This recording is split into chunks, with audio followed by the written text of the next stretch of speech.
गया में विष्णुपद क्षेत्र में पहुंचकर जनरल विपिन रावत के मोक्ष की कामना को लेकर उनके परिवार के लोगों ने पिंडदान किया है। बता दें कि 8 दिसंबर 2021 को तमिलनाडु के कुन्नूर में हेलीकॉप्टर क्रैश में जनरल विपिन रावत और उनकी पत्नी मधुलिका रावत का निधन हो गया था।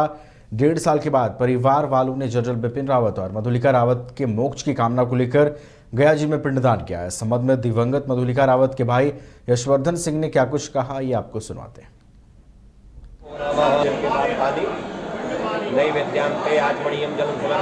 इनका पिंडदान किया गया। हम लोग आए हुए हैं जनरल विपिन रावत, हम लोग यहाँ आए हुए हैं जनरल विपिन रावत साहब का और उनकी पत्नी मधुलिका रावत का पिंडदान करने। पितृ श्राद्ध है आज। मैं मधुलिका रावत का छोटा भाई हूँ और हम सभी लोग आए हैं। उनकी दोनों बेटी आई हैं, जनरल साहब के छोटे भाई भी आए हुए हैं। आज हम लोग पिंडदान करके श्राद्ध करके हम लोग आज जाएंगे। कब हुआ था इनका? ये हुआ था 8 दिसंबर 2021 में। हेलीकॉप्टर क्रैश हो गया था, इसके कारण जनरल साहब की मृत्यु हो गई थी। साथ में उनकी पत्नी थी। गोपालगंज पुलिस ने गुप्त सूचना के आधार पर गंडक नदी में छापेमारी कर एक नाव पर 6 चोरी की बाइक और 622 लीटर देशी शराब बरामद किया है। वहीं पुलिस ने 2 लोगों को गिरफ्तार भी किया है। पुलिस ने यह कार्रवाई जादवपुर थाना के दियारा इलाके के रामपुर गांव में की है। इस मामले में एसपी स्वर्ण प्रभात ने बताया कि शराब तस्करी पर रोक लगाने को लेकर पुलिस लगातार कार्रवाई कर रही है। इसी दौरान गुप्त सूचना के आधार पर पुलिस ने यह कार्रवाई की है। शराब के साथ 2 लोगों को गिरफ्तार भी किया गया है। गिरफ्तार दोनों लोगों को पूछताछ के बाद न्यायिक हिरासत में भेजा जा रहा है।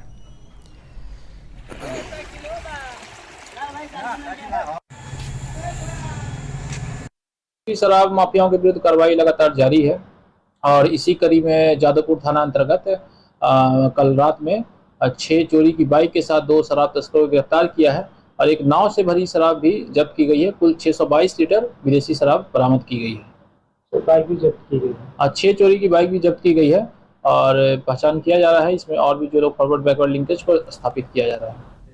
मुंगेर पुलिस ने अवैध तस्करों के खिलाफ बड़ी कार्रवाई करते हुए जिले के मुफस्सिल थाना क्षेत्र में छापेमारी कर हथियार तस्करी करने के उद्देश्य से जमा किए गए अवैध हथियारों की खेप को पकड़ा है और एक तस्कर को भी गिरफ्तार किया है। गिरफ्तार तस्कर के पास से पुलिस ने कार्बाइन, 5 पिस्टल, 6 देसी कट्टा, 13 जिंदा कारतूस, 2 बैरल, 16 मैगजीन, 1 बाइक और 62,000 रुपए भी बरामद किए हैं। इस मामले में मुंगेर एसपी ने बताया कि गिरफ्तार तस्कर इन हथियारों को अन्य राज्यों में बेचने की फिराक में लगे थे। जल्द ही इनके अन्य नेटवर्क का पता लगाकर कानूनी कार्रवाई की जाएगी।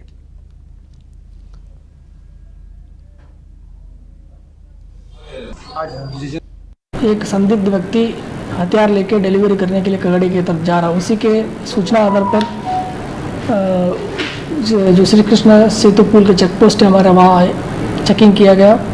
उसके पास से एक पिस्टल, 13 कारतूस और एक मोबाइल, उनके पास मोटरसाइकिल जो था वो बरामद हुआ। फिर उसका पूछताछ करने से उन्होंने बताया कि घर में भी कुछ सामान रखा हुआ। फिर घर पे जाके छापेमारी किया गया, रेड किया गया। उसमें वहाँ 4 देसी पिस्टल मिला। टोटल देसी पिस्टल 5, देसी कट्टा 6 पीस मिला है और एक देसी कार्बाइन मिला है और 62,000 रुपये भी मिला। और अन्य जो कुछ मैगजीन्स और कुछ जो सामान बनाने का, हथियार बनाने का सामान है, तो वो भी बरामद हुआ है।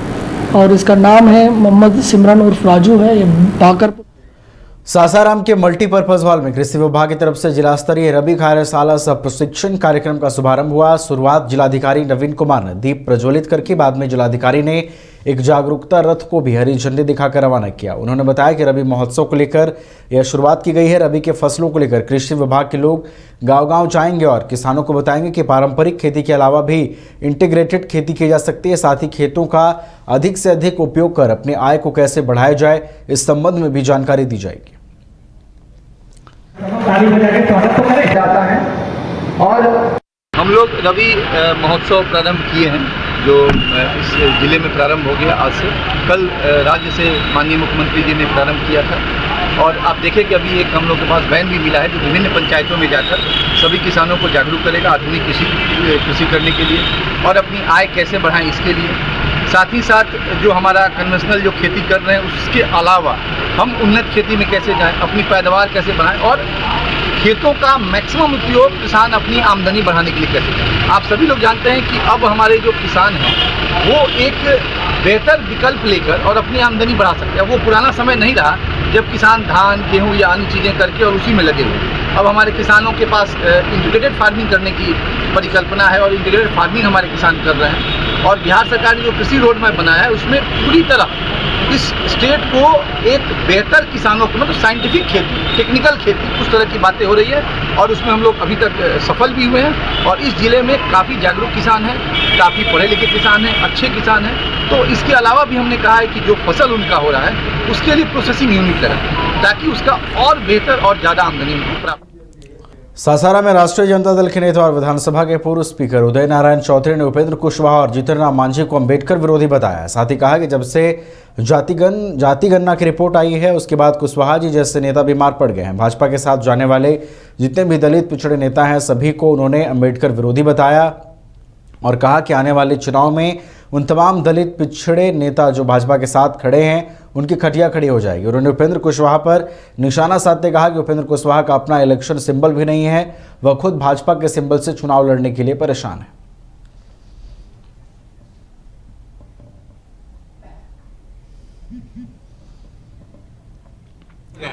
नहीं मालूम है जहिया से अब तो उनको सिंबलों नहीं हो तो बीजेपी से चुनाव लड़ने वाले हैं तो क्या विरोध करेंगे। पहले उनसे पूछिए कि कौन सिंबल से चुनाव लड़िएगा।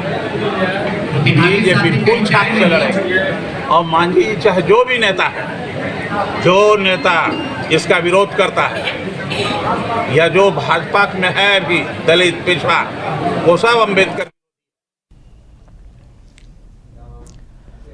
अग्निशमन विभाग द्वारा अररिया शहर के विभिन्न पूजा पंडालों में पूजा के दौरान सावधानी बरतने को लेकर जागरूकता अभियान चलाया गया। इस दौरान शहर की ठाकुरबाड़ी, अररिया कोर्ट, रेलवे स्टेशन सहित अन्य पंडालों में जाकर अग्निशमन विभाग के अधिकारियों और कर्मियों ने पूजा के दौरान किसी आपात स्थिति होने पर उसे किस तरह से नियंत्रित किया जाए इसको लेकर जानकारी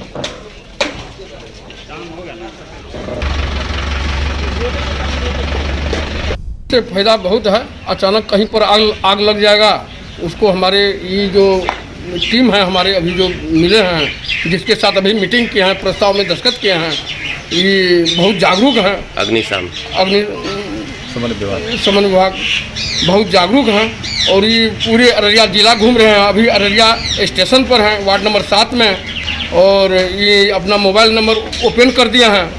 हमारे सभी वार्ड कमिश्नर को हम अपना मोबाइल नंबर दे देंगे, सभी पंडाल में दे देंगे नंबर, जो इस नंबर पर अगर किसी तरह का अग्नि लग जाए, आग लग जाए तो इनको फौरन सूचित करें, सूचना दे सकें। अभी जो है पंडाल की सुरक्षा के बारे में जो है जितने भी दुर्गा पूजा समिति है उसको जाके कहते हैं कि कम से कम पंडाल बनाते हैं तो बिजली का तार जो है लगा नहीं रखें, उसमें जो अगर जहाँ है वह टेप लगा देना है, पानी बालू का व्यवस्था करना है, अग्निशमन यंत्र को जो लगाना है, ये सब जा के पूरा पूजा पंडाल को निर्माण करता और पंडाल निर्माण करता दुर्गा पूजा समिति के सदस्यगण जो है उसके जाके हम लोग जो है